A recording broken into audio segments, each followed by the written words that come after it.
In 1867, Mark Twain toured the land of Israel, known back then as Palestine. Here's how he described it: a desolate country whose soil is rich enough, but is given over wholly to weeds, a silent, mournful expanse. There was hardly a tree or a shrub anywhere. Palestine sits in sackcloth and ashes, desolate and unlovely. Today, Mark Twain wouldn't even recognize this land. Out of rocky soil, out of swamps, and even out of deserts, Israelis have created gardens, vineyards, and farms with some of the most innovative techniques in the world. It was just this country with incredible dynamism and energy and excitement and food and people and a sense of family and ultimately a sense of belonging. It's been said that the modern state of Israel was born on the kibbutz. So it's only natural that much of Israel's innovation was born there as well. The kibbutz is the cornerstone in a lot of ways of a lot of things in Israeli society. People came back wanting to create a collective and an equal society. And these kibbutzim became a very, very effective way to defend the land, to start getting young people engaged in agriculture. Remember, Jews were forbidden in most countries of the world to actually own land or to work the land. Jews couldn't be farmers. To all of a sudden see a generation of Jews farming the land in a collective environment, it was incredible. Before Israel even became a state, Jews by the thousands came to live there on communal farms. But when they arrived in the Promised Land, it wasn't exactly flowing with milk and honey. The coastal plains were swampy. The Galilee and the Judean hills were rocky, and the southern half of the country was mostly desert. Since the people of Israel left our homeland 2,000 years ago, the area was mismanaged. So we want to preserve and rehabilitate this holy land. The early Jewish settlers faced a number of obstacles, from bad soil to Bedouin raiders, but they faced an even bigger enemy that threatened to destroy the Jewish state before it began. In the early decades of the 20th century, Israel was a breeding ground for mosquitoes carrying malaria. They overtook the coastal plains and the Jordan Valley, the only land available for Jews to buy since the local Arabs had decided it was uninhabitable. In 1920, more than a third of all Jewish residents of Palestine had malaria. So with no other choice, they went to work. They drained the swamps and sprayed the land, and changed the flow of water in irrigation canals to interrupt the mosquitoes' breeding.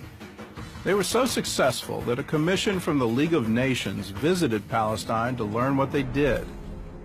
Less than 20 years after Israel's statehood, the country was officially malaria-free. Once the threat of malaria was gone, Jewish settlers were free to focus on making the desert bloom. In the coastal plains, citrus groves replaced the swamps.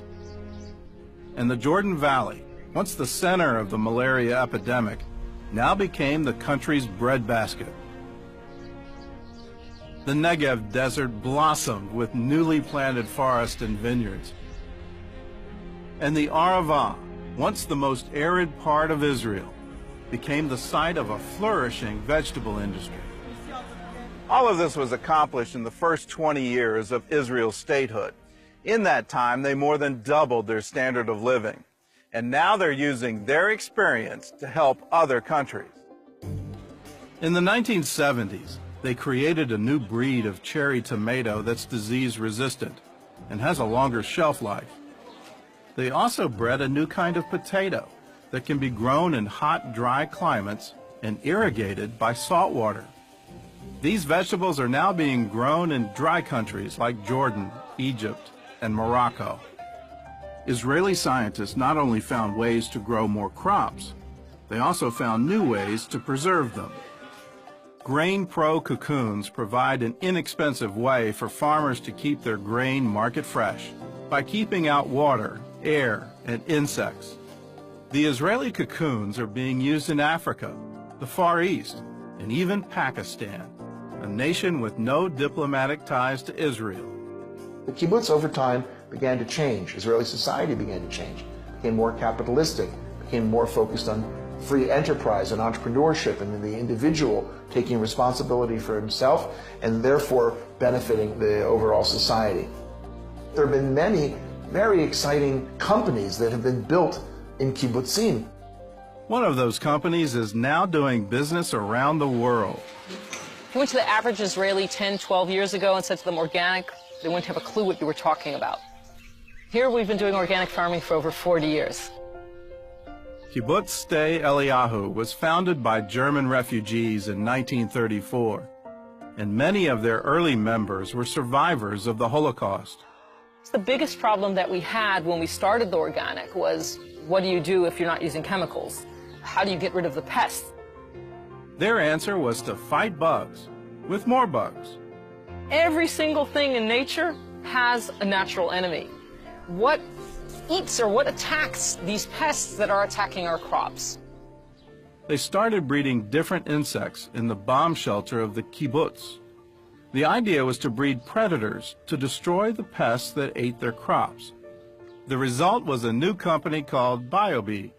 We went to the Israeli farmers. We said, "You want to buy some bugs?" They said, "What are you, crazy? We don't have enough bugs in the field. You want us to buy bugs?"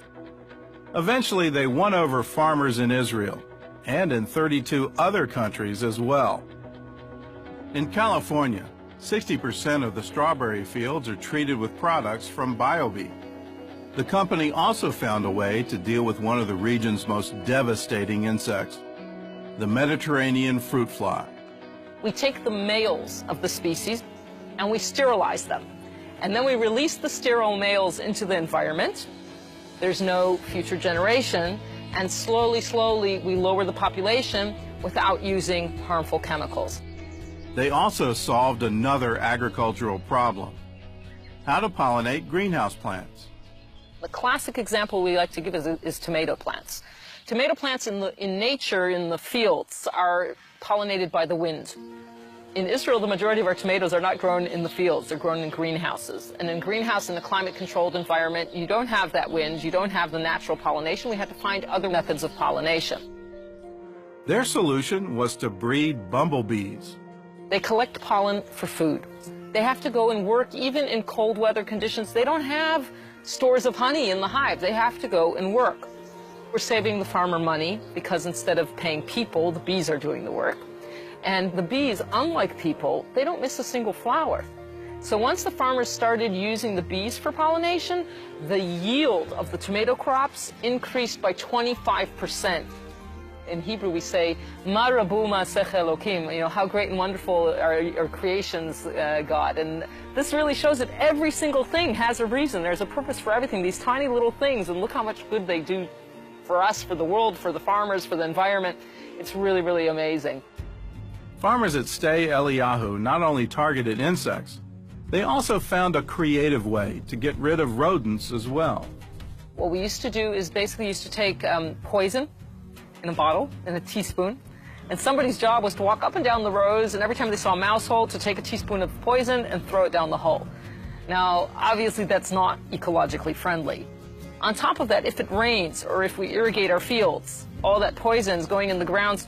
So we said, what is a natural solution to rodents? And the natural solution that we found is the barn owl. Barn owl is an amazing raptor.